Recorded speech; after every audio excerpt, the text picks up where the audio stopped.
Hey everybody, Mike here with Delta Faucet. Today, I'm going to show you how to install a Delta Faucet R4700 FLWS, a floor mount tub filler rough with supply stops.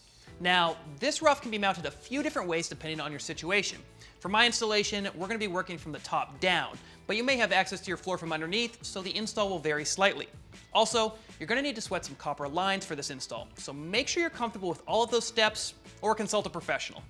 Typically, you'd only be tackling this project if you're doing a bathroom remodel that's been taken all the way down to the studs, or you're doing new construction.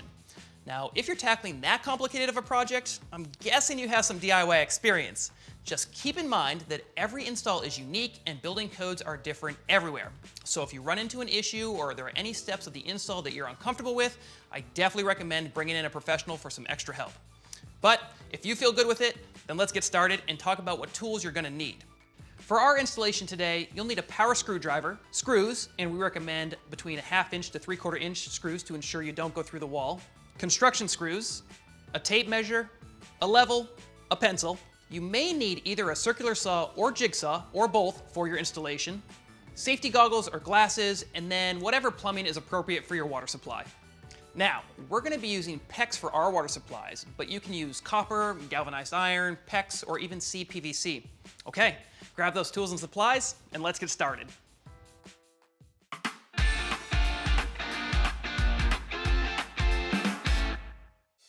Here I am in the rough opening that I'll be installing my tub and my tub filler. Now, the first thing we need to do is determine the position of the rough valve for the tub filler itself. There's really no rules exactly about where this needs to go. However, there are certainly some considerations we want to think through when determining its final position. The first is the general position of the filler itself. Is there a certain side of the tub I want to make sure it's centered on?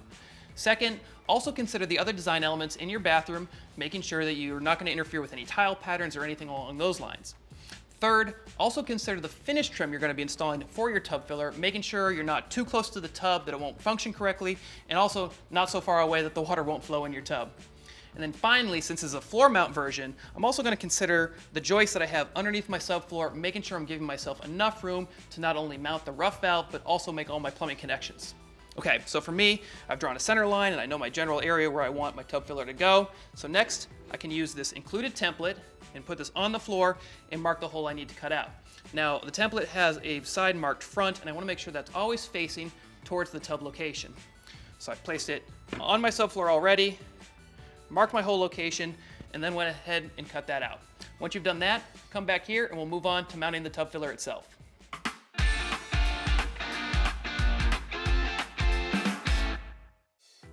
Now that I've got my hole cut, I can move on to starting to mount my rough valve to my framing. Now, there's two ways to do this. The first is from the top down, like I'm going to be doing here, but if you have easy access to the underside of your subfloor, you can do it from underneath as well. And one point of note is that if your subfloor is 3/4 inch thick or thicker, you can go ahead and mount that valve body directly to the bottom of the subfloor by securing it with some screws from underneath. However, if you don't meet both of those criteria, you're going to have to use a stringer board, like I am, to help support the valve body itself. Now, since I'm doing this from the top down, the first thing I'm going to have to do is cut myself a large access panel on my subfloor that gives me plenty of room to not only mount that valve body to the stringer, but also secure the stringer to each of the joists on either side of it to make sure everything's nice and tight and in place. So go ahead and cut that access panel, and then come on back here and we'll work on installing that stringer. All right, now that I have great access to my framing, we're going to be installing a stringer board that's going to support our rough valve. Now, the stringer board needs to be at least a 2x12, and you can see here I've cut it to length to fit perfectly in between the two joists that I'm going to be mounting it to. Now, the stringer board, we want to make sure is dropped down below the top of our surrounding framing, because the way this is going to work is our rough valve is going to sit on top of our stringer board, and we want the top edge of the rough valve to be even with our surrounding framing and touching the bottom of our subfloor. So what I've done is I've measured the distance from the bottom of my rough valve to the very top, and it's just under 1.5 inches, and then I've made a couple reference lines here on my joist so I know exactly how far down I need to mount this stringer. Now, another thing I want to keep an eye on is when I'm screwing this into place, I want to make sure that it's perfectly level side to side and front to back, because that way we'll ensure that our finish trim will slip easily over our risers. So I'm going to go ahead and mount that stringer board and then move on to the next step.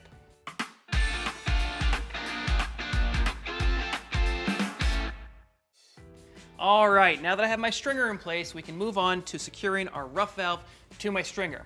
Now, one point of note here is if you're doing this from underneath and you had to use a stringer board, the steps would be slightly different.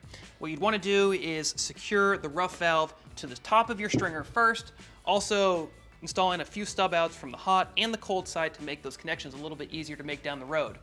Once you have that all there, you're going to push the stringer up from underneath, making sure the rough valve is coming through the center of that hole that we drilled earlier through your subfloor, and that the top edge of the rough valve is contacting the bottom of the subfloor. If everything looks good there, you'd go ahead and secure your stringer into place and then be able to move on a few steps ahead. However, since I'm working from the top down, the steps are slightly different. First, what I'm going to do is drop my rough valve on top of my stringer in the general position of the hole. Now I'm going to show you a little bit of a pro tip here. Once I've got it there, I can take my subfloor and fit it over the top of my rough valve, and then move my subfloor around at the same time, moving the valve, making sure it's exactly in the center of my hole. Now once I've got that placed, I can very carefully pick my subfloor up again, making sure I don't hit the valve. Okay, now I know exactly where I want this valve installed.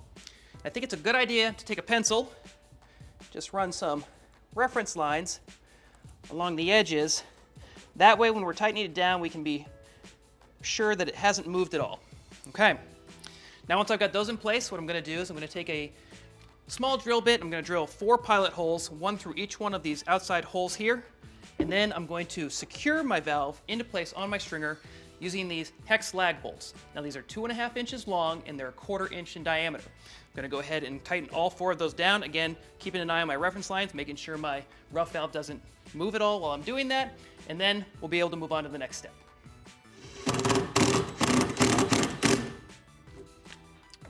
Okay, got those 4 all tightened down and everything feels good and secure. So now I think it's a great idea just to test fit this one last time before we move forward. So I'm going to dry fit my subfloor panel here up over my rough valve, drop it into place.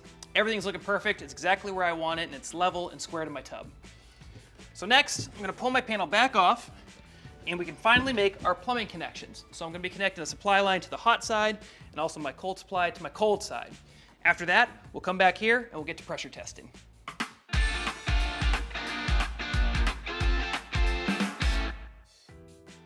Now that I've got all my finished plumbing connected, I can pressure test my system and check for leaks. And what I want to do is check all of my connection points to see if I see any evidence of leaking. And if I do, this is the point I'd want to correct anything. If everything looks good, you can go ahead and reinstall your subfloor, drop it down into place, and fasten it back to your framing. Okay, so at this point, this really wraps up this phase of the rough valve install. I do want to point out that once you have your finished floors up to the plaster guard, there's another step you're going to have to do before you install your finished trim. And you're going to trim your plaster guard at exactly the level of your finished floors. Now, to do this, you can use a utility knife or similar tool, but I do want to point out that we want to be super careful to make sure we're not damaging not only our finished floor, but also the 2 risers inside of our plaster guard. Once you've done that, that about wraps up the install for this floor-mounted tub filler rough valve with stops. All right, I hope everything went well with that install, and if you have any additional questions, you can always reach out to Delta Faucet's customer service team. They're more than happy to help.